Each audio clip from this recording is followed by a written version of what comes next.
Melissa. Hi, sweetie. What are you doing? You want to come on the table? Hi, sweetie. Hi. It's time for another collection update. Are you excited? It's been quite a while. We got some new ones, old ones, sealed ones, accessories. You don't care. So yes, we finally have enough games to go over, because like I said during the last collection update, if you remember, I said I'm playing a lot more of the Yu-Gi-Oh! TCG now, which means my sort of extra spending, the discretionary budget I give myself for a lot of these hobbies, it's getting split between that now with game collecting. So slowed down a little bit, but we've still got a lot here, because not only is this all, like, a lot of it's the new stuff from, like, limited run games, which, you know, that you pay for this how long ago, so now it feels free, basically, or just, you know, cheap sale stuff on Amazon, but also came back from Retro Game Con in Syracuse from a few weeks ago. Always a lovely time going there. So we'll start with some pickups from that convention, which we've got a lot of, you know, lower end stuff, which this is always what I like about going to game conventions. It's always fun to do that chase, right? You're looking for that big game that you want to see in person, make sure it's complete and authentic, and, you know, try to haggle, maybe get a good deal, maybe trade towards it or something. But I really enjoy getting the lower end stuff, because if I need those games for videos, which happens quite often, you know, after taxes and shipping on eBay on a game-by-game basis, like, even if it's a $10 game, I might end up spending $15. So I could easily be spending 20 to 50% more for a lot of low-end games, and that adds up a lot. So it's great having a list of games, and I can knock them all out, and these are titles people are ready to get rid of as quickly as they possibly can. Having said that, we've got a bunch here. So ESPN Winter Games Snowboarding. And we've also got X Squad. We've also got Unreal Tournament, which is not in great shape, and that is something where I tried to find really nice, clean black labels. DOA 2 Hardcore, Eternal Ring, Wild Wild Racing, Smuggler's Run, Ridge Racer 5, Armored Core 2. You've got MotoGP. This one also kind of a beat up, not so good looking copy. Time Splitters. Then you've got Ratchet Deadlocked and Yu-Gi-Oh! GX, the beginning of Destiny, because of course I am also picking up a lot of Yu-Gi-Oh! Games, as I've been throughout, what is this, episode 15? And at this point, I certainly am trying to, like, I guess, buy all Yu-Gi-Oh! Games that were ever made. So I've already got a decent amount. Now, a few things you might notice from this pile is that 2 of these games are not like the others. And then also, maybe the least surprising thing, they're nice, clean black labels. That's after I restored them, so some of these looked a lot worse up until I brought them home, took off the stickers, and in some cases I did have to replace the case that they came with, but you will notice that these are all PlayStation 2 launch titles, because most of them are fairly inexpensive. I would like to add all these to the collection, and moreover, I would clearly need these for video at some point that I may or may not be spoiling right now, although it's not going to be too surprising given that we might have done that before for other PlayStation platforms. But it was fun going for these, right? Because the thing about the PS2 launch titles is the case that they came with, right? Because they're not going to be your standard memory card cases. This is an authentic PlayStation 2 case from launch day, where the initial launch titles for PlayStation 2 came with this more generic looking, no memory card holder, no PlayStation branding case for the games there. So it was actually kind of cool to, like, go through all these different vendors and look at the spines, and then, oh, there's one, they've got 2 copies of Time Splitters, pull it out. Oh, no, wait, they swapped it out. Oh, wait, what about this copy? This one's got the genuine case. Same for, like, you know, Buzz stuff like this, MotoGP, and again, Armored Core. This one might actually be a little bit more expensive versus the others. And to be honest, I'm actually not entirely sure how I'm going to edit this in post, because I really don't remember on a game-by-game basis what I paid for these, and I know that's something we do with the value counter. I may have to just put, like, generic, like, flat numbers on these. I know it was not a lot of money, but some of them were, like, definitely basically market price, maybe right under, and it would be cash. So we're not rolling into tax just yet on any of these titles, but yeah, it's just this is a great way to grab all this stuff. And so you might see me and somebody else explore these titles at a certain point. and a little tangent here too. I'm still like, it drives me nuts. I forgot to mention those PS2 launch cases and the one conversation we did going over every PlayStation like case and box art that's been available or certain niche variants and things like that. I actually completely overlooked that there's the launch cases as well, that like that's a thing. You know, you can look out for that now if you ever want PS2 launch games where there is a particular case they came with, and then you'll know right away if they were changed or swapped out or something.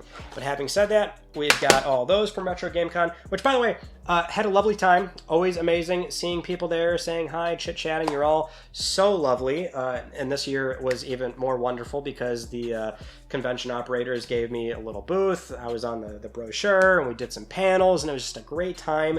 And so if I did get the chance to talk with you, it was amazing. Thank you so much. It's always a humbling experience. I can never put it into words how much that shit means to me, truly. Now, having said that, I guess we got to get to this portion where it's like, Tyler, you didn't have to just hand me a copy of Super Stardust Ultra VR for free. Now, I know it's like a $10, $15 game, but you didn't have to do that. I feel very weird and awkward when things are just given to me. That's why like I never want to open up a P.O. box or anything like that. I don't necessarily want handouts or free things. But that was very kind of you. Of course, you all know Super Stardust Stan over here, one of my favorite PlayStation Network games ever. The game did get a physical print in Europe, and so now we've got that in the collection, which I am very happy about. I also have to mention, I believe I hope I remember your name. It should be Ryan, right? Working at Unplugged Gaming, who really took care of us because me and Terrell were there, and we played more Yu-Gi-Oh! Nowadays, so he was just really cool and just really appreciate that. I would be showing you like cards, but that's not really what we're here to do. We're here to talk about video games. Having said that, let's move on to some more games. Here's something really cool, which might get a kick out of this. The PlayStation 1 mouse. I have never seen one complete in box this nice in person. So get a look at this crispy bad boy. I mean, it is, not the greatest box in the world, but it's the cleanest one I've ever seen. And not just the box, it is pretty much complete. We'll be a little bit careful here. Thread the needle on that. I mean, what's also really impressive is the mouse pad as well. You can get a look at that. It's pretty clean. It's basically unused. And so the mouse is in there as well. Am I gonna pull it out? I'll just give you a brief look at the contents of that package. Of course, I love going for PlayStation accessories as well. More things that I can add to my PlayStation museum, because there's not a whole lot that I'm like missing. I've got the PS2 keyboard, I've got the PS2 mouse, which basically came from a Linux set, but my mouse variant is from like when they were giving them out to universities or something like that. So, but this was just, it's super cool, right? This, $80, by the way. I do remember that quite well, because when I heard what the seller was asking, I'm like, yeah, if it's there, because I saw it on Friday. I'm like, if it's still there tomorrow, it's getting copped. So there's that. And then I only have 3 other pickups. The issue is I didn't get my chase. My chase being that, and you all know, complete in-box Pokemon games. I am almost done, folks. I'm only missing Fire Red, Blue, and Red. So 2 Game Boy Color, or 2 Game Boy games, I should say, and then Fire Red on Game Boy Advance. And those have like multiple variants, which I still haven't really decided between Blue and Red which variant I want to do. Maybe like a first print, which will command a slightly higher price. My Leaf Green, I've already decided on. I'm getting the one because my Leaf Green is the copy where it has the wireless adapter with it. So that means I would like my Fire Red to be a wireless adapter one. And because I'm only missing 3 games, they weren't there this year. I just could not find a copy or a clean enough copy, because I would like those games to be really, really clean. So I did not find my chase. Having said that, I did get 3 other things. So more Yu-Gi-Oh! This one's World Championship 2008, so great to get that. I really don't buy DS games too often. I'd love to buy more DS stuff. That and 3DS as well, which might be up next once I feel a little bit more comfortable with what I'm still doing with Game Boy Advance, which is complete in-box Game Boy Advance games. So I've got Super Mario Advance 2 here. I've already got 1 and 4, so now I need 3. So I got that. And then, hey, look at that. Oh, what a big surprise, this guy out here. Another Yu-Gi-Oh! Game. This one's World Championship Tournament 2004. Now, here's the thing, though, folks. Most people know, like, the Yu-Gi-Oh! Games, they always came with promo cards. a lot of the older games, almost always on the secondhand market, you're not going to get the promo cards. They're gone. They're swindled. They were stolen, taken from the original owner, maybe sent off to PSA. I mean, if it's a Dark Duel Stories with the blue eyes, then you know that's what's going on there. However, this actually came with the cards. I was very surprised about that. They weren't like sealed or anything. Those will usually come in like a silver promo pack or something. But I can probably just get them out real quick for you since they're right there. Look at that, promo cards. I actually got them. These like this old prismatic secret rarity. So they were already taken out, put in penny sleeves, and they were just right there in the game. And there was even like a little I mean, the seller knew that they were in there because he had a little post-it note saying on the game, like, oh, it includes promos. I'm like, wow. And they're not asking for a ton extra, mostly because these cards are like, whatever. They're not exactly super valuable, but I just thought that was neat. I'm like, wow, that's the first time I've ever seen a Yu-Gi-Oh game, like an older one, like GBA or something, like in the wild, and they still came with the promos, basically. Not too common of a thing. All right, let's move on to some of our new pickups, new games. I do have two that was a pickup from Best Buy. So 1, Tomb Raider 1 through 3. Remastered. It's cool actually that right around the time the physical actually shipped and came out and then picked up, they already announced 4 through 6. So that's actually pretty sweet. I mean, the original 3 PS1 games, these are kind of like where you want to be with the Tomb Raider franchise. I know some are super nostalgic for 4 and 6, and quite frankly, I haven't spent a lot of time with those games, so maybe they aren't nearly as bad as I remember them to be, but it's still cool that we've got those games ported over. I'll always advocate for old games coming back. And then, this is what patience gets us, folks. Look at that. Alan Wake 2. I get to hold it in my hand. It's a physical object that I can rub and salivate and stare at. And, if you're wild enough, you might actually play the damn thing, which I do want to play. Here's the problem, though. So we finally got our Alan Wake 2 physical on disc. Some of the a lot of the content should be on there, I believe, but the problem is the expansion. Either way, I get scared, dude. And I don't know where I ran into this. Maybe it was like a thread or something, but everyone's like, yeah, man, Alan Wake 2 had just way too many jump scares. And I'm like, I like tension. I can appreciate like building tension, and maybe there's like no actual jump scare towards the end, but a game that can really set an uneven, like an uneasy ambiance. I love that stuff. But when it's just like multiple jump scares, that's where I'm like, damn it. I'll still get to it. It's a great game, obviously, from what I've heard. But it's great that we have Alan Wake 2 now physically. All good things come to those who wait, folks. And in this 2024 environment, you're pretty much always doing that now for a lot of Alan Wake 2 is definitely an outlier. It's a very big, traditional single-player game from an established publisher that did choose initially to not print the game on disc. So that was rather unusual. Otherwise, though, a lot of the smaller stuff on PSN, you will have to wait for that. Okay, enough rambling. Let's move on to some packages here. I don't remember what a lot of these are, because now they're sitting for much longer than they used to. Although I think one of these showed up somewhat recently. Yes, Cat Quest 3. Now, you all know I like me some Cat Quest. Played 1 and 2 during 30 Platinums Part 2 and 3. So, if we do another 30 Platinums, I think that's where this would show up. Not a guarantee. I'm not saying that's going to happen. Who knows what the list of games will be for another 30 Platinums, if I ever do another 30 Platinums. I just have to leave that there for now. But Cat Quest is like such a fun game, and I love how, unironically, everybody else also loves the game, and now it's got like 2 sequels. All right, more Amazon. They do have pull tabs on this guy, don't they? Thank God. Pull tabs that never work. My copy of Metal Gear Solid Volume 1, the collection. Yeah, this is just something where it was always going to be picked up. Just wait for a sale. So I think it was like $20. Easy said, easy done. It is good that that game apparently is in much better shape nowadays. That was the issue when it initially came out. So I believe many patches has cleaned up that game.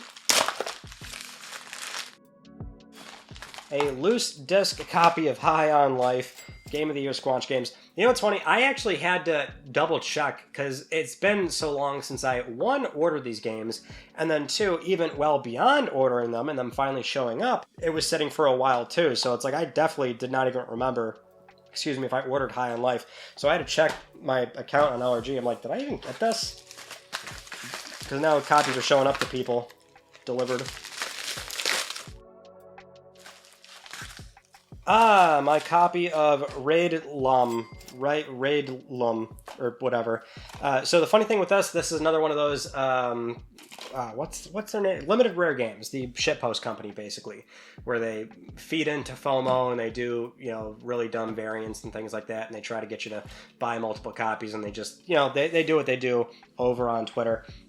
What they did with this game, one, I believe this is delisted on PSN. So, like, this actually is your only way to play whatever the hell this is. This is one of the few times where I'm like, you know what? I see what you guys are doing. I'm picking up what you're laying down. I will buy into these games, even though I don't even know what they are. They're probably bad, and I've never even wanted them. But I will buy into your FOMO, and I'll at least buy one game. Before was, what was it? Demon Pit. The other one was 88 Antarctica. And then I don't have their first two or three, which those are the ones that are like crazy expensive nowadays. But this one, they partnered up with Wada, I think, and they did like 8, I don't know how many copies there are out there or whatever. I think there's 12 copies where they're like completely fucking destroyed, and so they're Wada like 0.5 editions or 1.5, like that's their grade because they're all just beat up and terrible or burned and whatever the case is. So they did like 12 of those, and you just like got it. It's like a lottery. You just order the game. You either get a standard copy or you get a cursed copy. Or there's like, I think 60 something copies of like ones that are like a different art, and also it's like a good grade. Like they didn't mess with the game. They didn't destroy the game purposely or anything like that. Which, look, I mean, I'm not into graded games or anything like that, but I thought, that's silly. That's kind of fun. So it'd be cool if I like got one of those. That'd probably be the only way I'd ever somehow come into a graded game. But it would appear as though that was, well, I knew that right away because like when I got it in the mail, I'm like, oh, clearly this isn't graded. So that's my standard copy of Raidlum. No clue how you say it. Next up, we have my copy of Rugrats Adventures in Gameland. When I saw the initial gameplay for this, I'm like, yep, that is right down my alley. That was the easiest purchase I've probably ever made in my entire life. I'll tell you, I mean, I'm a 90s kid growing up with those early Cartoon Network and Nickelodeon cartoons, so I'm just... Yeah, that was an easy get. I had no problem whatsoever doing that. Also, you may have noticed I don't have any of the Video Game History Foundation magazines right now. I did turn off that subscription for a little bit because we piled up too much on the magazines, and then I forgot to re-up, and so now I'm out of them. So we will have to skip that portion. But we do have more LRG games. This one, Pentiment. Yeah, this has been sitting for a long time. Good lord. Yeah, I ordered Pentiment like forever ago, and it's been sitting delivered for forever ago, so this is a very unique circumstance. I am holding an Xbox Game Studios title that they then shipped over, and we've been discussing this throughout many episodes of LTPS, which is Microsoft's business and what they've done a complete U-turn with that company, and so it's a very weird thing nowadays that we are seeing more games ship on PlayStation, and we're getting them physically as well. Let's move on to this guy right here. This is actually a weird box. Well, I basically destroyed that. That was a very weird box. Oh, that's weird how they shipped it like that. All right, Minecraft PlayStation VR mode included. Kind of a thing going on here where the game is going to get updated, getting native PS5 version. I believe that's already live on PSN. The PS4 edition, though, they are discontinuing PlayStation VR support. And because Minecraft is an ever-living game, basically, an everlasting game, I should say. Evergreen, that's what I'm looking for. An evergreen game that sees various content updates and patches. The not supporting PlayStation VR anymore means that for the PlayStation 4 version of the game, they have to remove it, right? Because if you're no longer going to support the VR mode in that game, and you still want it to be a PS4 title ID'd native game, one launcher on PlayStation 4, you can't update the game and then you can't leave PSVR in there essentially, unless you create a separate legacy snapshot of the game, and that's either in that launcher or they do a separate launcher and they like release it on PlayStation Network as a separate, snapshot version of the game, which they're clearly not going to do. The long and short of it is, if you own the game digitally, come I think March of next year, when that update goes live, your game's going to lose PSVR 1 essentially. Now, we have no idea if they're going to include PSVR 2 in the PlayStation 5 native version. I'm not sure how motivated the company is to do that. They are Microsoft owned, so despite like the whole Pentiment thing, it's just kind of a weird, expectation that, I wouldn't expect them to eventually offer PSVR 2. But the the roundabout conversation here is that we are getting to a point where if you want Minecraft PlayStation 4 with VR, then this is an installable offline version with PlayStation VR. This is the snapshot you need if you want VR with Minecraft on PlayStation, mind you. So that I picked. That's why I got this. Otherwise, I'm sure you're probably looking at that going, "Why are you picking up Minecraft?" Which I've already got physical on like 2-3 different times basically. All right, that was kind of long-winded, but I hope I got my point across there. Let's go into our final box, which I am certain is also more LRG games. This might be multiple LRG titles.